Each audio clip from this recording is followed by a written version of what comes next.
Well, hello everyone. It's Thursday today, and would you believe it's our penultimate day in the book of Acts? It's really hard to believe, isn't it? We are in chapter 28, and today verses 11 to 22. Thank you, Hazel, for yesterday's installment. We know that they were shipwrecked on Malta, and we read now that they were there for 3 months over the winter. And then in verse 11, we see that their new ship has the figurehead of the twin gods, Castor and Pollux, the twin sons of Zeus.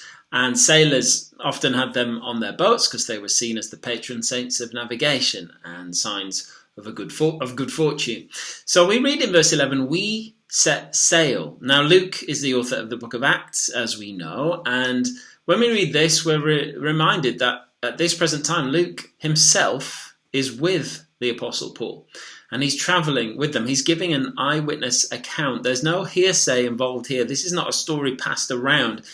Luke is recording exactly what he is seeing and experiencing to have happened, so we can view it with a real degree of accuracy.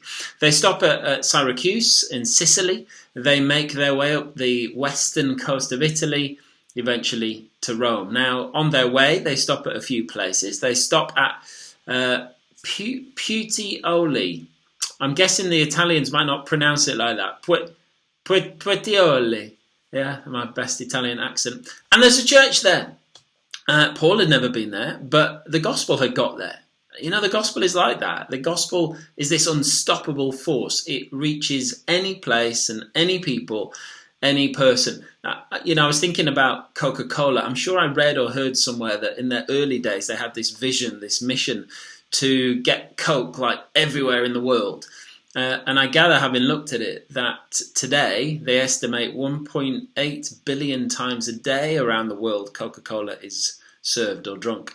In fact, a BBC article says that there are only 2 countries in the world that don't serve Coca-Cola now, North Korea and Cuba, although they add that's officially, at least. I think some get smuggled in. Now, when it comes to Christianity, there are, of course, some unreached people groups in the world, but the amazing thing about the family of God is it is found all over the place. And wherever you go or you visit or you travel or you holiday, God, he has his people in all kinds of places. And the joy of connecting with people the world over, irrespective of nationality and language and culture, who know and love Jesus is amazing. There's this divine connection. You may have experienced it. I know I have. That when you meet someone else who is part of the same family of God, there's this internal witness. The best word perhaps is resonance. You connect with people you don't know because you have the same Father. How amazing is that?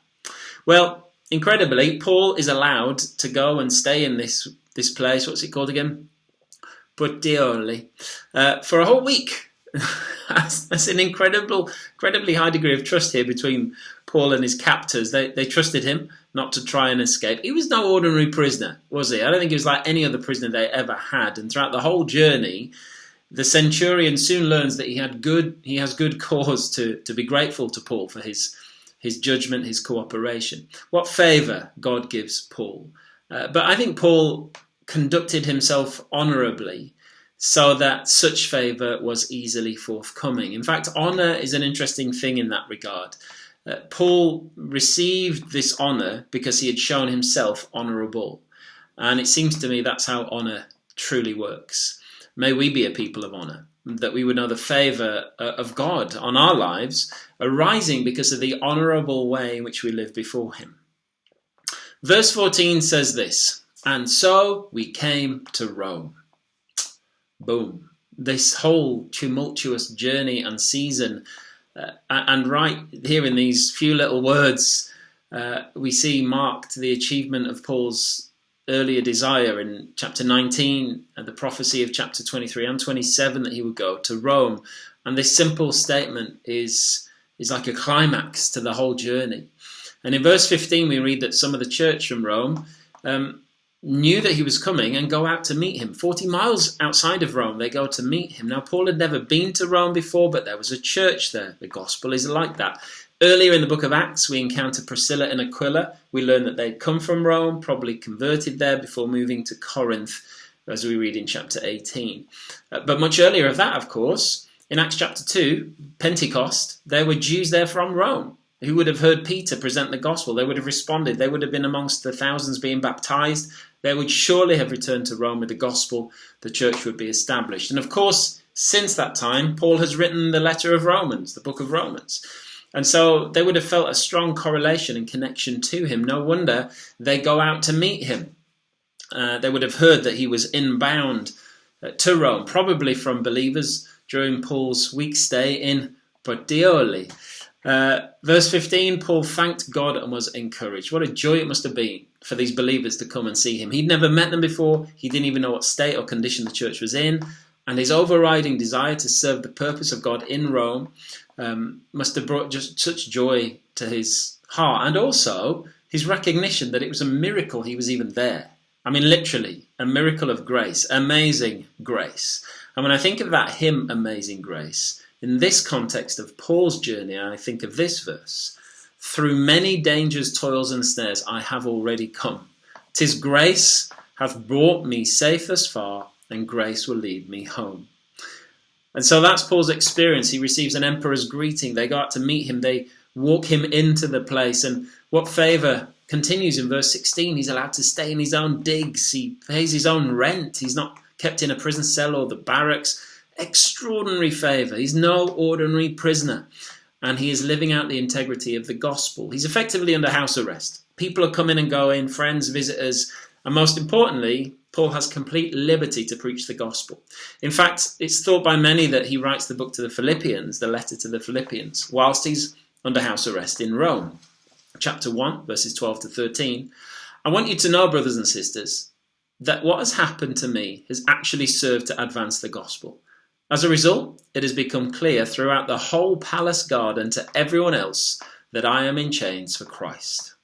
This palace guard, it's the imperial guard of Rome, the best troops, perhaps 10,000 strong, historians estimate. And classic commentator William Barclay says his imprisonment had opened the way for preaching the gospel to the finest regiment in the Roman army. What about that? As we said the other day, when Paul is put on trial, Jesus is put on display. Well, 3 days after he arrives, he gathers the Jewish leaders. That's his modus operandi. He says, I haven't done anything wrong. I know I'm in chains. I'm in chains because of the hope of the gospel. Because of the hope of Israel is actually what he says. In other words, Jesus and his resurrection. And Paul maintains that the hope of Israel is the promise of the Messiah, and it has in fact been realized in the person Jesus. And his absolute devotion to Israel's ancestral hope had cost him his freedom.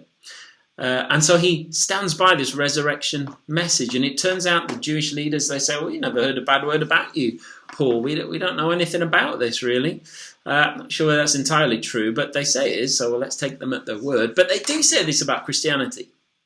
We desire to hear from you what your views are, for with regard to this sect, we know that everywhere it is spoken against. Or as the Message translation says, the only thing we know about this Christian sect is that nobody seems to have anything good to say about it. So these Jews were familiar with the Christian movement in Rome, but they were willing to hear Paul talk more about it. Now, it occurs to me that the truth is there will be people around you in your life, as there are in mine, who probably don't think very highly of Christianity, of Jesus, of what it means to be a Christian, or of the church in general. People have all kinds of reasons to think badly about the Christian faith. And some of those reasons will be very shallow and illegitimate, but some maybe less so. And every one of us, it strikes me, has the opportunity to represent Jesus properly, truly, and accurately to all the people in our world. There ought to be no excuse for any of our family, our friends, our neighbours, our colleagues to not have anything good to say about Jesus or what it means to be a Christian, because they know you, because they know me. If they know you're a follower of Jesus, then their report about Jesus and the Christian faith should be different. 2 Corinthians 5 calls us to be ambassadors for Christ, to be those who represent him, and in so doing represent him fully and represent him well. So may those who represent Jesus, you and I, may we do it well. May people see through us who Jesus truly is. May our words, our conduct, our conversation, our character cause them to look with honour and favour upon what it means to be a Christian, upon the church, and ultimately, of course, upon Jesus himself. And so tomorrow, it all finishes. We'll see you then. God bless.